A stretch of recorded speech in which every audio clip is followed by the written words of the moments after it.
Saudara Anda menyaksikan Kompas Bisnis bersama saya Putri Oktaviani. Laju kemiskinan nasional boleh saja turun seperti yang dibanggakan Presiden Prabowo Subianto. Tetapi ada alarm bahaya lain saudara, yaitu jumlah penduduk miskin di kota pecah.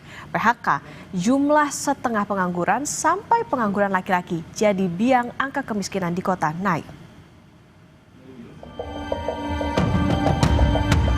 Kepala BPS lapor ke saya. Angka pengangguran menurun, angka kemiskinan absolut menurun. Ini BPS yang bicara. Awas Pak Presiden, jumlah penduduk miskin di kota mulai mengkhawatirkan. Meskipun secara nasional, angka penduduk miskin Indonesia melanjutkan tren turun. Pak Presiden Prabowo harus melihat data berikut. Mari Kompas Bisnis urai satu persatu. Badan Pusat Statistik bilang jumlah penduduk miskin per Maret 2025 adalah 23,85 juta jiwa atau punya rasio 8,47%. Terendah sejarah, turun tipis 0,1 persen poin dari September 2024. Pak Presiden, versi BPS ini juga jauh di bawah paparan Bank Dunia pada Juni 2025 yang bilang jumlah penduduk miskin di Indonesia mencapai 194,4 juta jiwa atau 68,2% penduduk Indonesia dalam kategori miskin. Pak Presiden Prabowo, Bapak boleh lega angka kemiskinan nasional turun. Namun Pak, dengarkan, ada alarm bahaya yang menyala. Jumlah penduduk miskin perkotaan justru naik. Angkanya September di 11,05 juta jiwa atau 6,6%, jadi 11,27 juta jiwa alias 6,7% di Februari 2025. Data ini tidak sepenuhnya Kompas Bisnis paparkan untuk Pak Presiden, tetapi juga bagi gubernur di seluruh Indonesia. Angka yang kami dapat dari BPS sangat miris bahwa bekerja dari pagi sampai malam di kota tak lagi mensejahterakan. Kemiskinan di kota naik karena warga setengah menganggur meledak sampai 460.000 orang.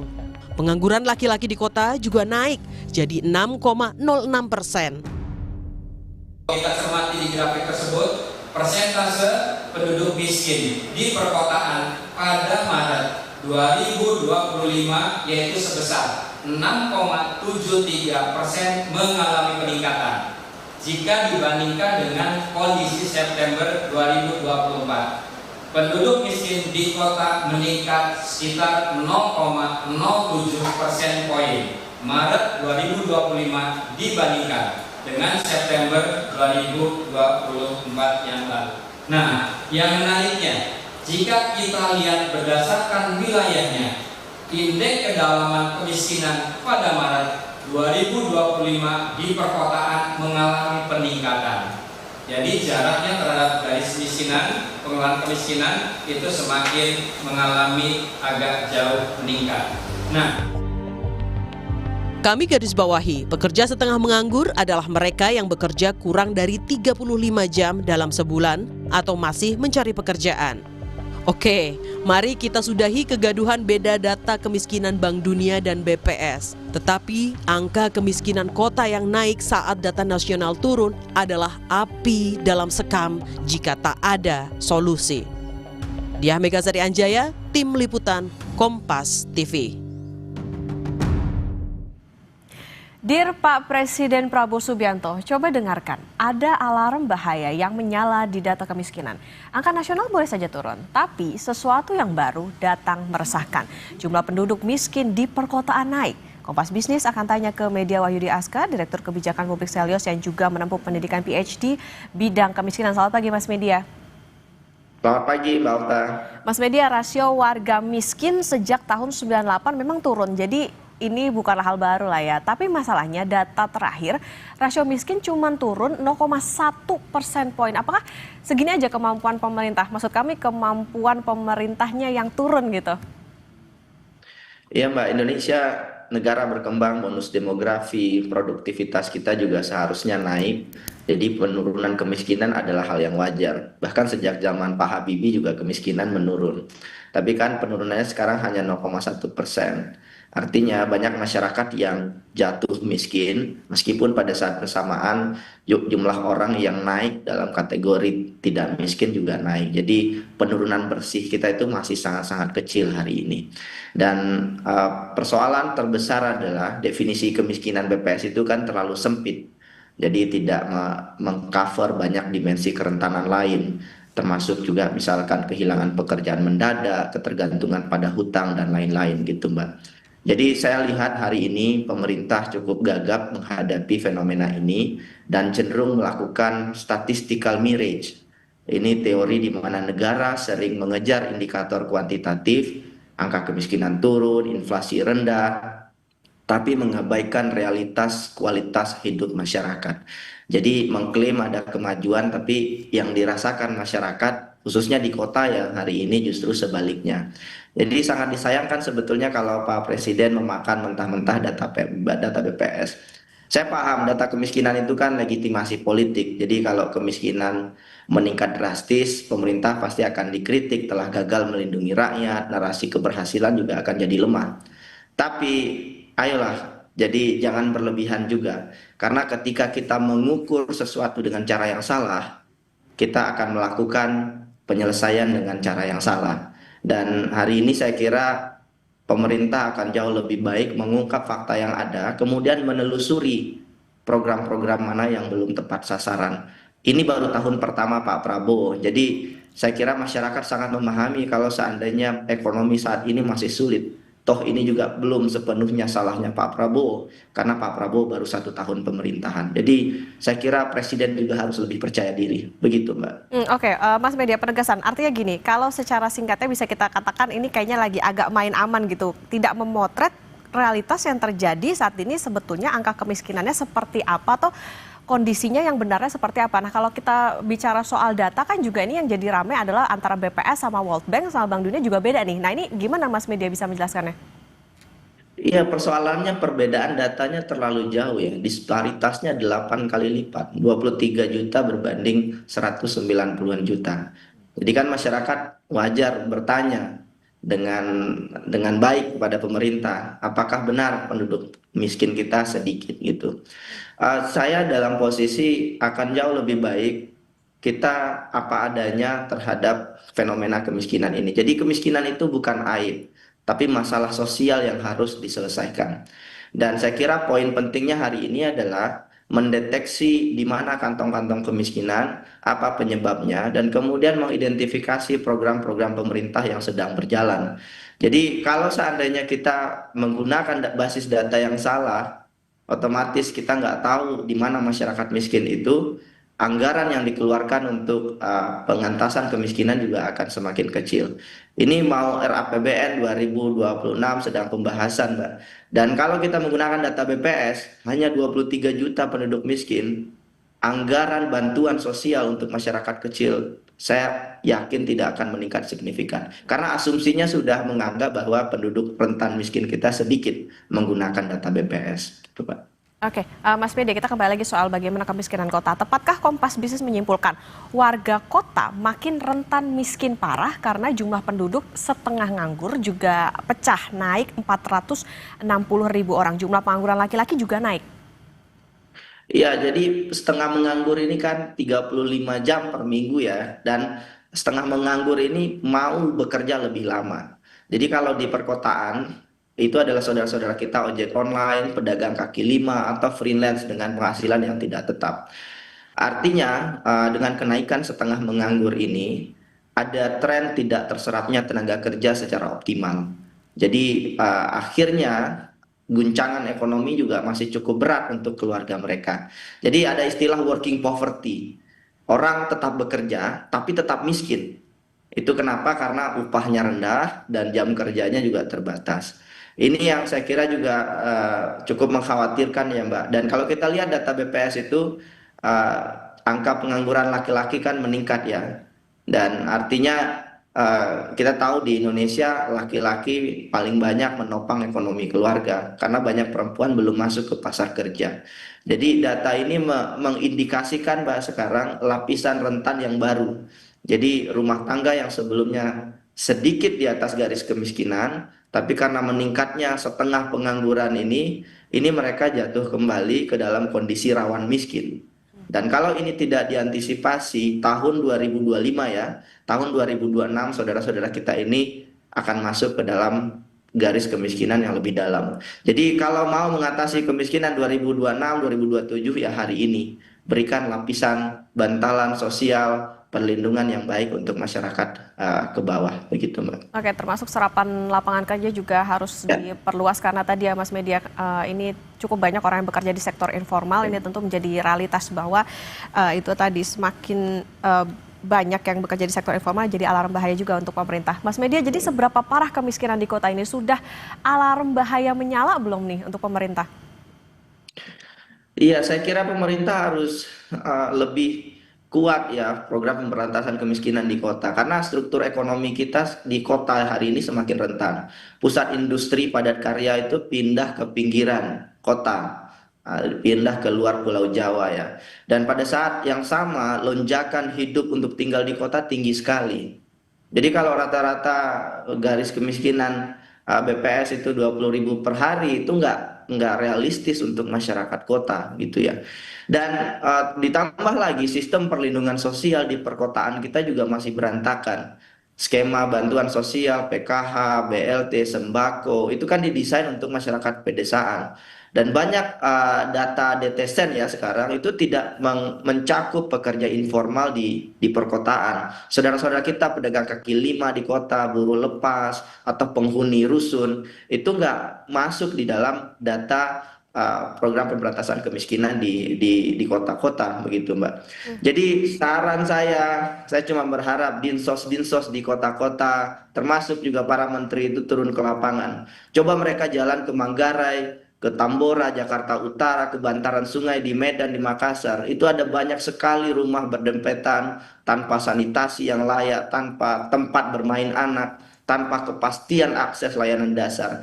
Jadi kemiskinan itu masih banyak dan di depan mata.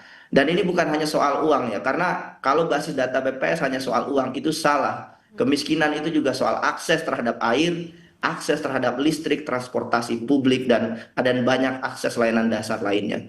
Jadi jangan sampai ya pemerintah menutupi kenyataan yang ada, itu sangat tidak dibenarkan. Lebih baik apa adanya dan perjuangkan program pemberantasan kemiskinan yang lebih baik. Oke, ada yang tidak match antara pendapatan masyarakat di kota dengan kebutuhannya karena tadi tidak bisa dipukul rata ya Mas ya, antara di kota maupun juga di pedesaan gitu. Berarti artinya Mas penegasan gimana maksudnya pemerintah artinya untuk bisa menangani kemiskinan supaya jangan sampai kemiskinan di kota ini semakin tinggi, semakin meledak gitu.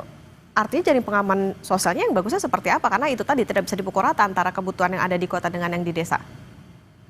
Iya, kemiskinan di kota itu unik karena faktor migrasi juga ya. Jadi kegagalan pembangunan yang ada di desa juga berimplikasi pada meningkatnya kemiskinan di perkotaan. Itu yang pertama. Jadi harus link ya. Jadi pemerintah juga harus mengatasi kemiskinan yang ada di desa. Pada saat yang bersamaan, penduduk di miskin di kota ini kan problem terbesarnya selain akses layanan dasar adalah meningkatnya biaya hidup yang terus meningkat secara signifikan ya, bahkan lebih tinggi dari peningkatan upah mereka. Nah, di sini saya kira ruang pemerintah untuk melakukan intervensi.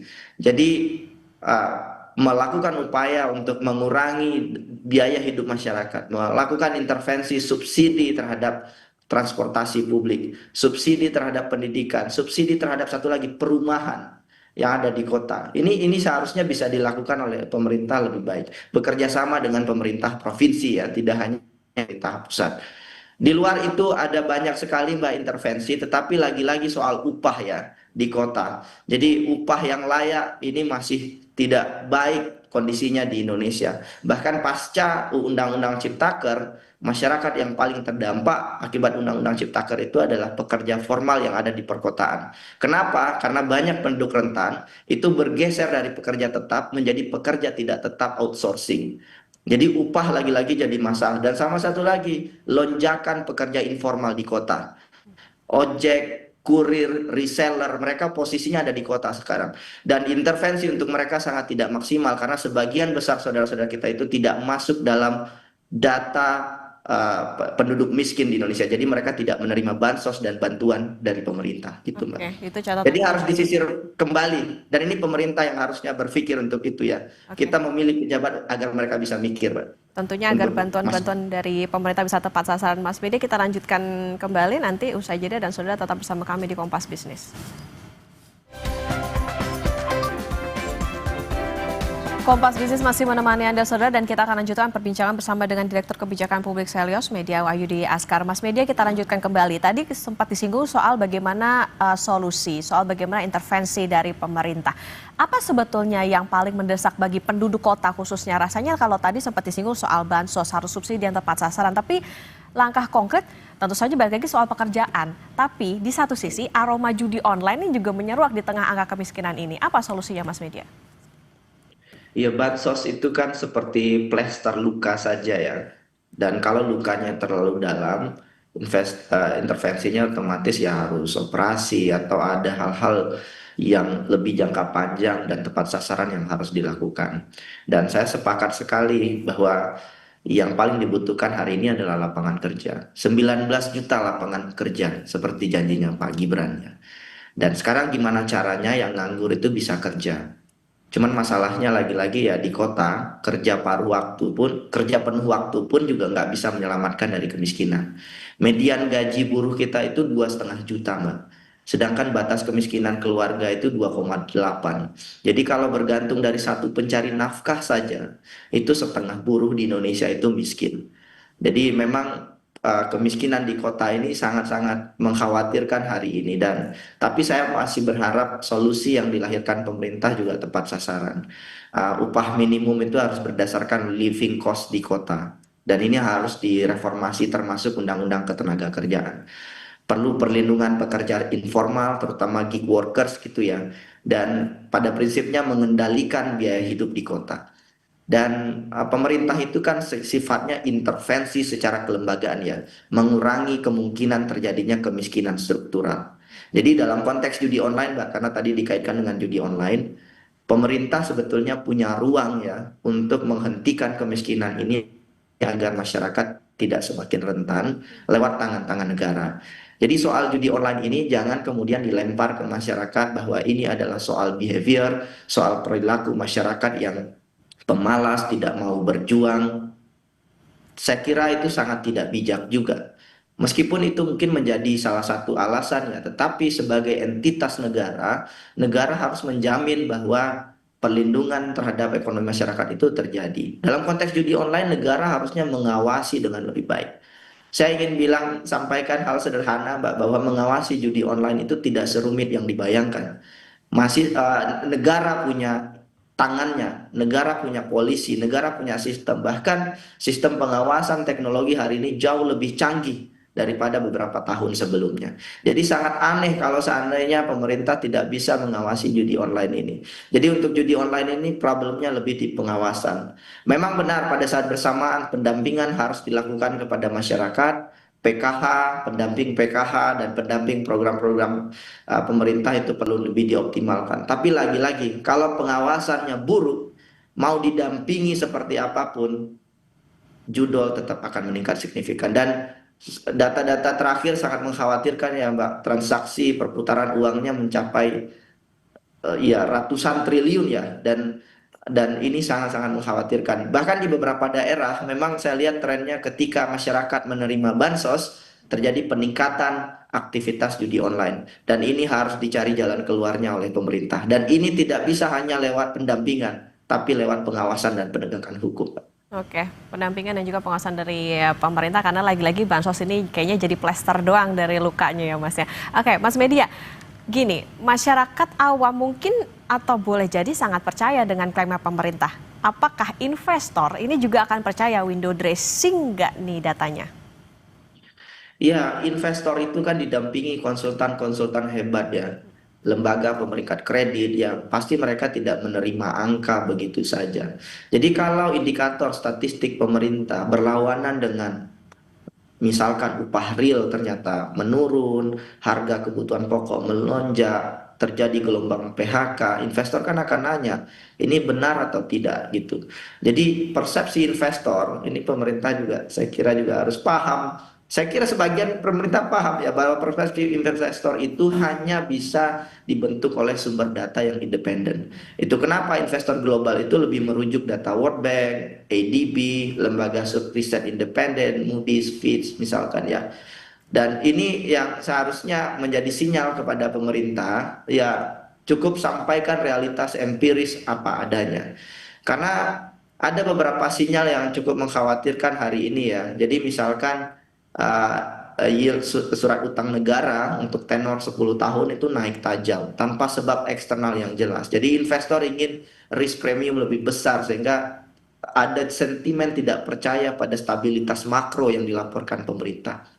Belum lagi kepemilikan asing di SBN kita kan juga menurun secara signifikan, Mbak, gitu.